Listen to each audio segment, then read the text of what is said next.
Hey listener, thanks for joining us today. You're listening to Pixels and Panels, a show where we take behind the scenes of the comic industry through conversations with your favorite creators and industry leaders. Our guest today is Jonathan Lareva, who you might recognize as the author of the enthralling zombie comic Zombie Wife.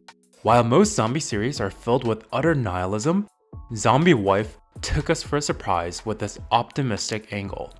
We talked through Jonathan's foray into comics and the many inspirations behind it, talked through an exciting new series he's working on called Ancient Airwaves and when you can expect it, and more. Hope you enjoy the listen.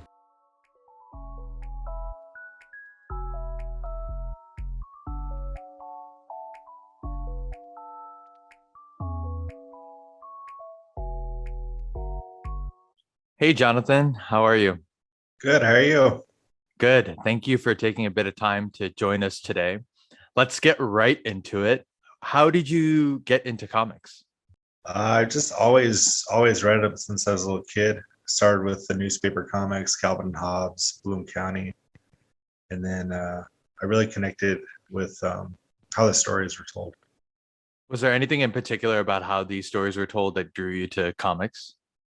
Just the things, the mix of the world that's created, especially in Calvin Hobbes.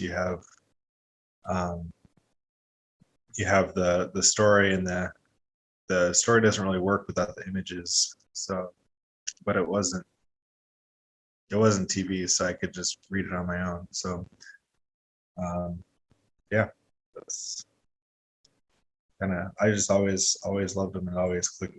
I don't know the exact reason why. A lot of I know it clicks for a lot of other people too. What were some of the comics you mentioned? Calvin and Hobbes as obviously being a very famous one. What were the different types of comics that inspired you growing up?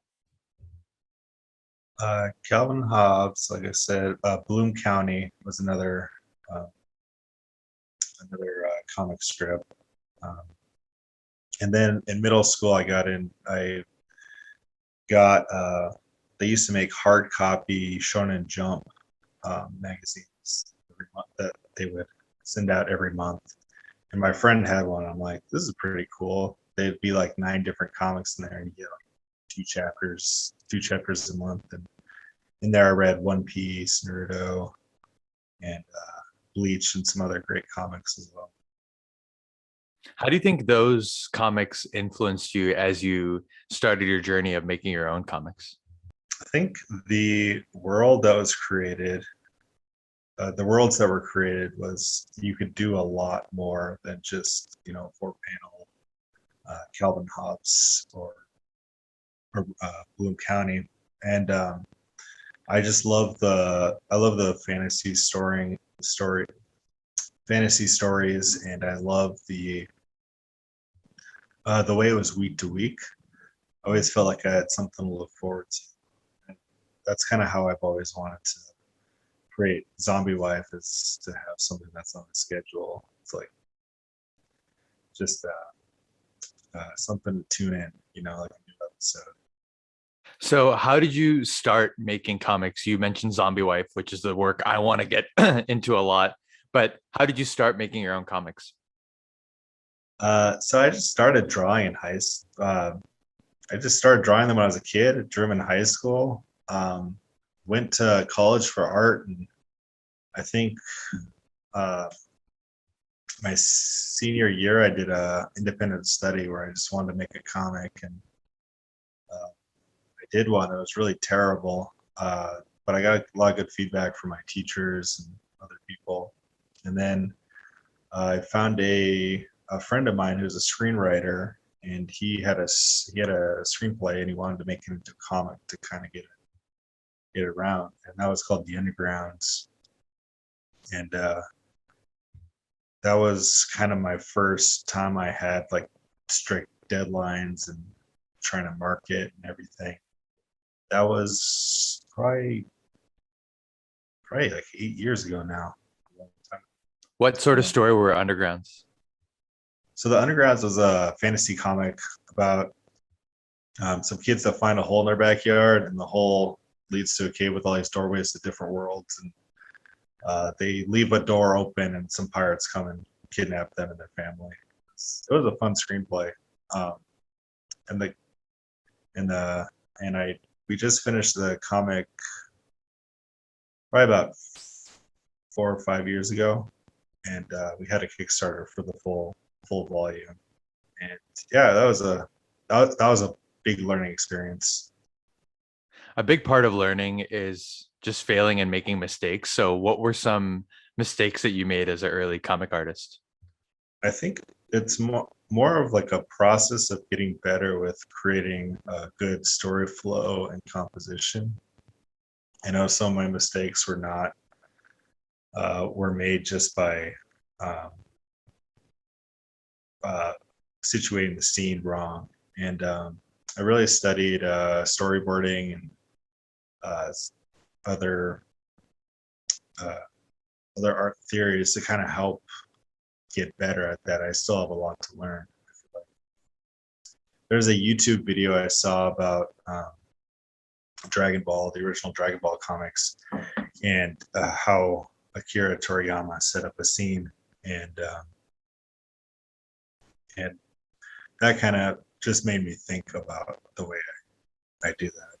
I also think some mistakes I made early on was just trying to make something super big all at the start instead of starting with like smaller comics, building my way up to bigger and bigger stories. So in the process of coming up with a comic, you touched on a lot of different things that a comic artist needs to do right. What are some of the things that you enjoy doing as a comic artist and that you find more intuitive? I enjoy the drawing part for the most part. I think I really enjoy the concept and coming up with it. That's my favorite. Once you start drawing the same character for 40 weeks in a row, you get a little bored with them. So sometimes the art becomes a little bit of work. But I always like designing what my character is going to look like, and also coming up with a story is probably my favorite part. And thinking through, it's almost like visualizing what's going to happen, and then if I don't like it, I just forget about it and visualize it again.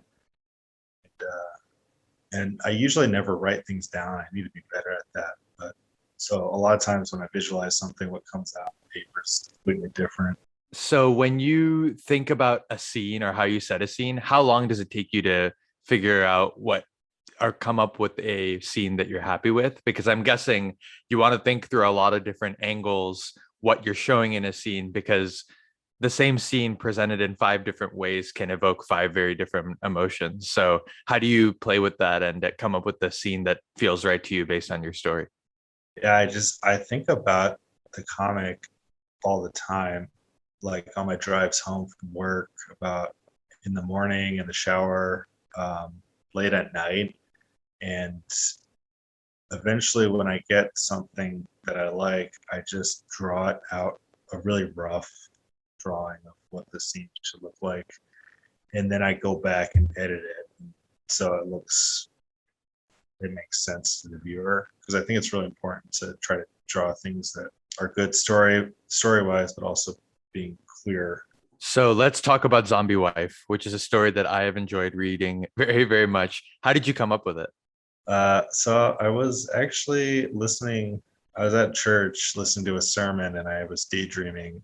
It was on Ezekiel. The sermon was on Ezekiel. Um, uh, I don't know if you're familiar with the book of Ezekiel, but um, there's kind of a joke among Christians that there's zombies in the Bible, and that's where they are. Ezekiel, I think it's chapter 36, where it's a visualization of God coming and bringing dead bones back to life, pretty much. And I just thought of this idea of death and resurrection, and I'd been reading Walking Dead recently at that time. And I don't know, I just thought of the story idea, and I was like, I should go with this and just make a short comic, because I thought it was I thought it was the kind of comic that could appeal to other people, because the comic that I'm about to release is more a fantasy comic that's my world that I've created, but it's not. It's hard to pitch it. Where Zombie Wife is really, the idea seemed very easy to pitch. Um, so that's kind of how I was thinking about it at that time. The interesting thing about Zombie Wife is it's really a love story that's within this zombie world, which throws the reader for a bit of a loop, but it's really gripping and interesting to follow along. So you've talked in the past about how you wanted something different from the zombie genre. I think you said you wanted something other than utter nihilism. So how did you kind of take the themes of what you saw? You were reading Walking Dead, you had another idea of what the zombie world could offer, and how did those different themes arrive at Zombie Wife? So I was, yeah, good question. I was reading reading Walking Dead, and I enjoyed the character moments of Walking Dead. I'm not actually a huge zombie guy, so it took me a while to actually pick it up. I was recommended it by a ton of different people, and I enjoyed it. But after I would read it in big chunks because they had um, these giant volumes of like 8 different volumes, and I'd read it through with one go. And after that, I just felt like sad, despair, and just like I don't want to read anymore. And then eventually, I'd like forget about it and then read more, more later. And I think the character drama really kept me going. But I also read a ton of I've read a ton of seinen mangas, which are more adult themed, like Berserk and Gantz and that sort of thing. And I've noticed that a lot of the darker comics do have this sense of nihilism in it, where it's like there's no hope, no nothing outside of what little bits of happiness that you can find. And coming in from at it from a I'm a Christian, and coming up from a Christian worldview, uh, I think there definitely is darkness, that sort of thing in this world. So it fascinates me, but also there is an underlying that I think is important. I think thinking about you had asked me this earlier today, and I was thinking about like different scenes that were, kind of what I wanted to do with Zombie Wife. It's like Lord of the Rings, Two Towers at the end of Helm's Deep, when they're, you know, they're about to lose the battle, and they just Gandalf like coming down with the Riders of Rohan. And it's story moments like that that I really wanted to capture when I was thinking about the storyline. So there's two things I want to pick apart a little bit. The first is Yeah. the zombie world, and it's interesting that you mentioned you did not you won't consider yourself a big zombie fan, because you're right. You think about a zombie thing, and I'm already like, oh my gosh, it's gonna be dark. It'll be a little depressing. I watched one episode of Walking Dead, and it was the most stressful TV I've ever watched. So there's that component, but the characters offer moments of light. You go into their backgrounds.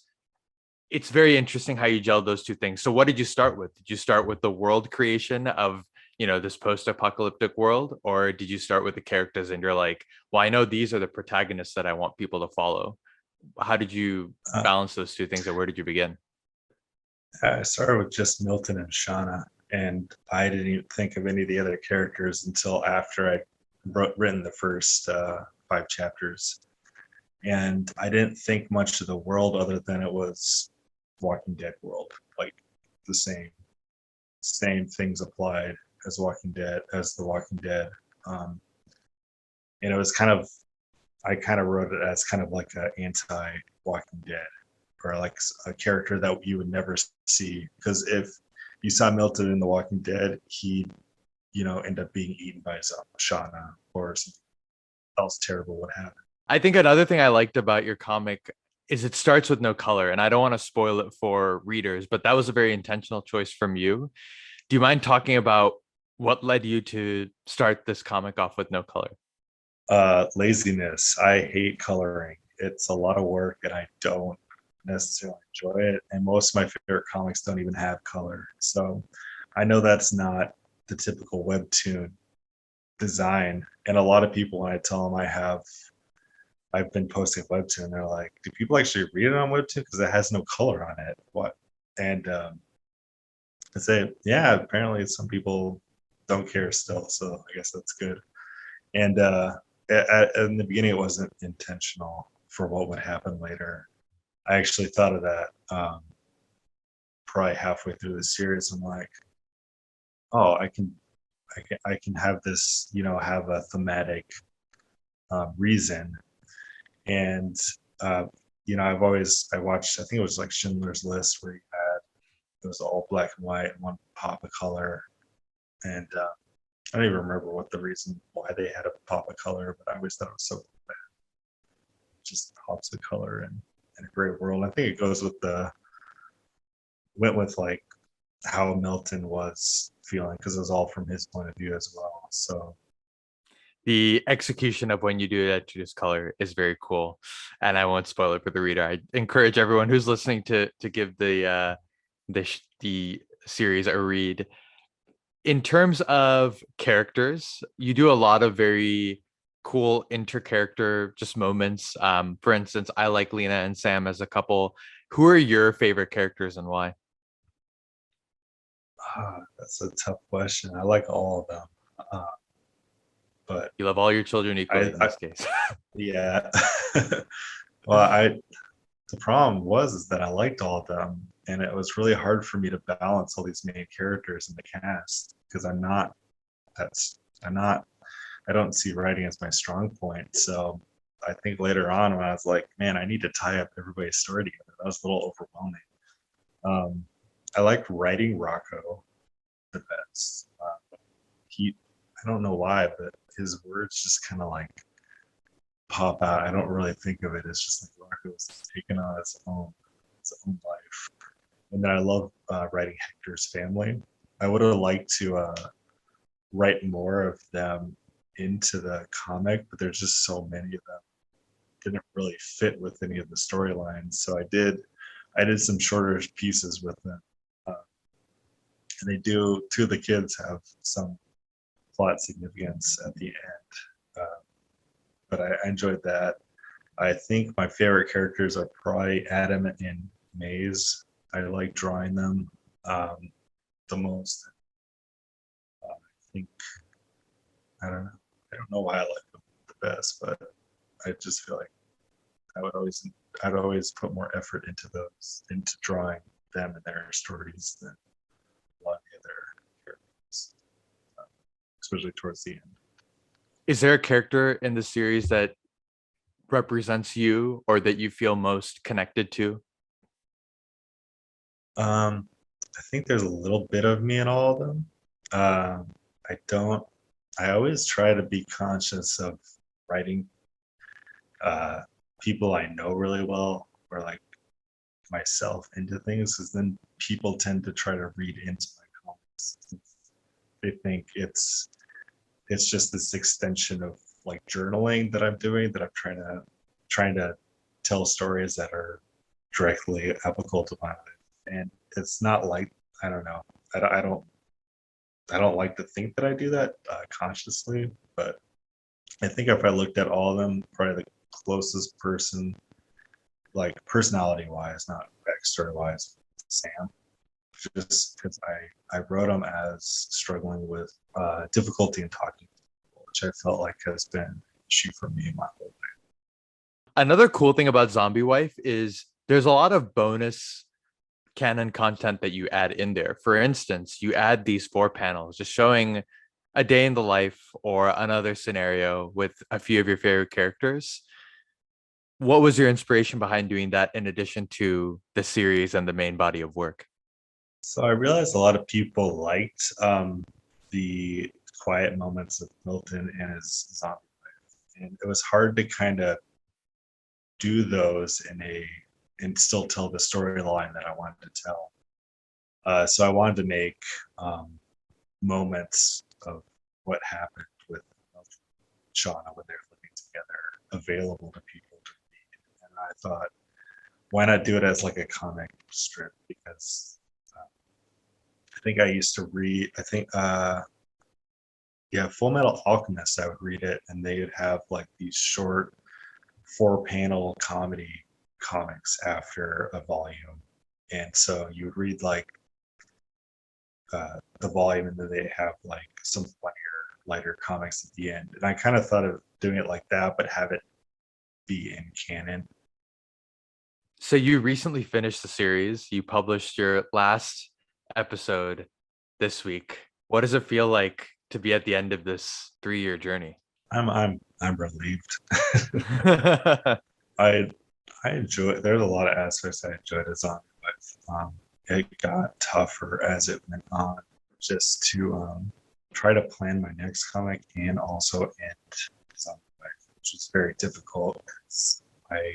Like I said earlier, I have about 8 different main characters that I need to resolve all their storylines, and then also have an ending that's feels like it's. I think I've written like 20 different endings, and nothing really felt good. I still don't even know if the ending feels good to me now, but it's done. It's out there. So I do want to touch on your next comic, obviously, but another thing I liked about Zombie Wife was the community that you built. And there are a lot of different things that you've done to build a community. Maybe we can start at a high level. What were some of the things that you tried? How did they work?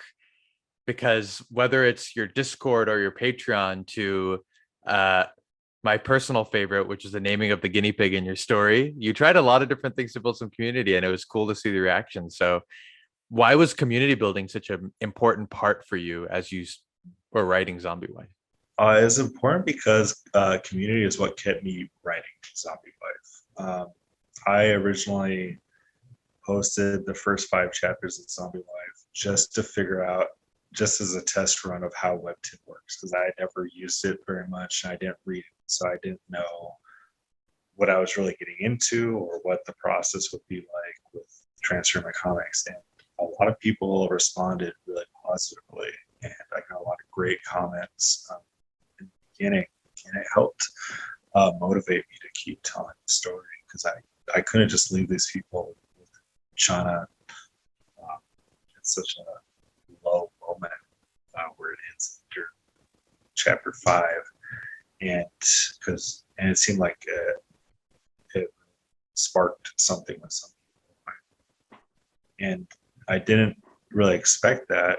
So I think when I would write a new chapter, what I look forward to most was comments on the chapter, just to see, just to know that people were reading and that they were engaging with my comic. And it's a different experience than what I've had before, where I feel very isolated in my own creative world, not knowing how whatever I'm doing would affect that. So because of that, I just started thinking of things to get people more engaged with my comic. The guinea pig was, I don't know why I decided to do that. I just remember I like the idea of a guinea pig being flown away on a little bit was what people chose. I originally came up with 6 names that I asked if people what I should name, and I think that's the chapter I got the most comments on out of any chapter, was people voting for the guinea pig. And I'm not sure why people resonate with the guinea pig so much, but I can tell you why, because last time I'd seen the guinea pig before that, it was on a drone running away from zombies. So that's probably why. But yeah, it's just like, yeah, I guess it was just me having fun with the community. And I know I didn't do that as much towards part 4. Most of that was because I had a kid in that time, and it was a lot harder. It seemed like I was just trying to get the comic out, so a lot of my marketing and stuff, I just felt it was very difficult to keep up with. It was hard to think of. It was hard to be creative, I guess, outside of doing what I needed to do.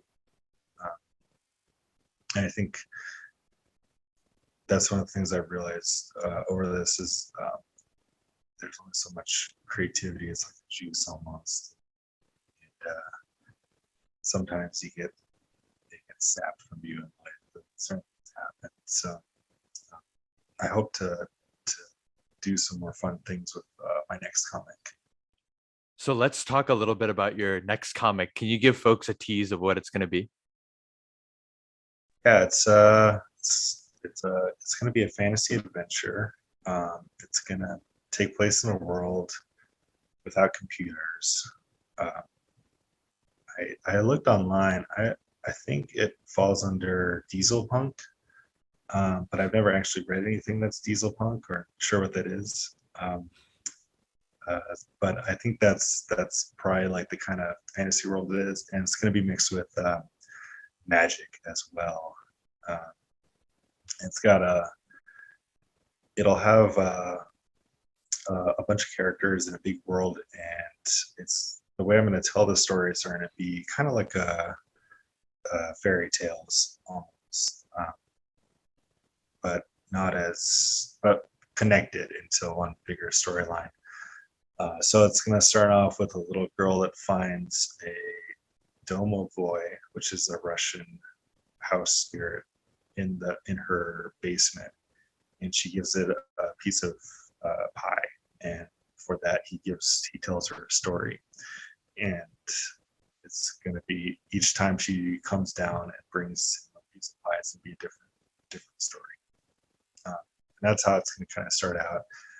Eventually, the little girl will not just be listening to stories. She'll be a main character. She was in another comic that I think I shared with people called The Golden Elk, which is a part of this world. Do you have a sense of when the comic will be released? The first one should be released in about a month.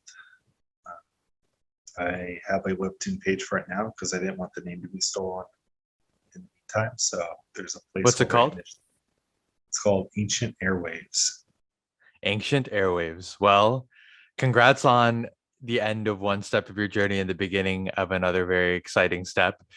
One last thing before we move to our rapid fire round. Do you have any advice for a young comic creator? I think one really cool thing about your background is you've tried so many different things. You've made a bunch of different comics. You have a kid now. You've gone through a lot of different life stages as you've pursued, being a comic artist. What advice do you have for anybody who's trying this journey on their own?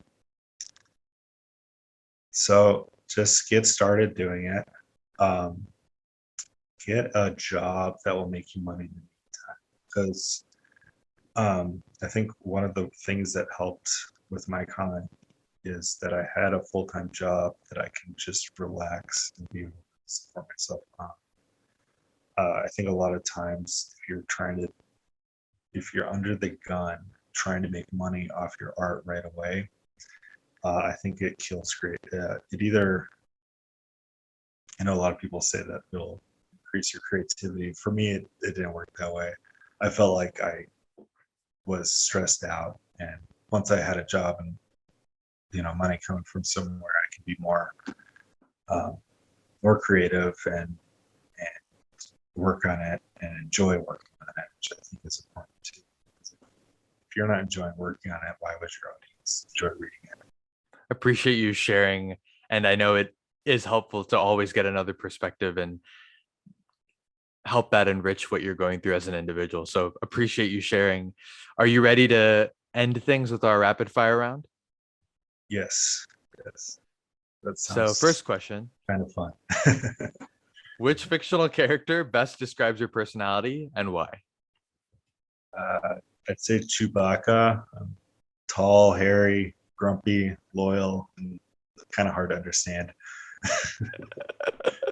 Which three webtoons would you want to take on a desert island and why?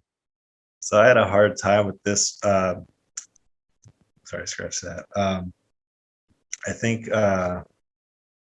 Elfin Warrior, Room of Swords, and Twisted Tales would be my three webtoons of choice. Elfin Warrior because it's hilarious. If you could pick any manga, comic, or webtoon creator that you'd want to have dinner with, who would it be and why? It would be Naoki Urasawa. I think I'm pronouncing that right. I hope I'm pronouncing that right. He's the writer of Monster and 20th Century Boys, great mangas, and just seems like a really low-key guy that be really interesting to talk to. Pick his brain, because I think the way he tells stories is fantastic. And I think if I had one inspiration more than any other zombie life, it would be his comics. What's your favorite scene from any webtoon or comic and why? So, I think Elfin Warrior, there's a scene in the beginning. I don't know if you've read that comic, but there's a wood stump who's like evil and killed a bunch of people, and these pug people are hanging him for his crimes, and he keeps making pun after pun after pun while they're trying to hang him. They think he's so hilarious that they cancel his death penalty, and I think that was definitely the best. My favorite scene, or at least the scene that stood out the most to me.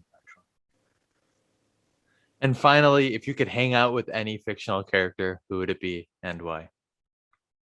I think the entire Straw Hat crew from One Piece,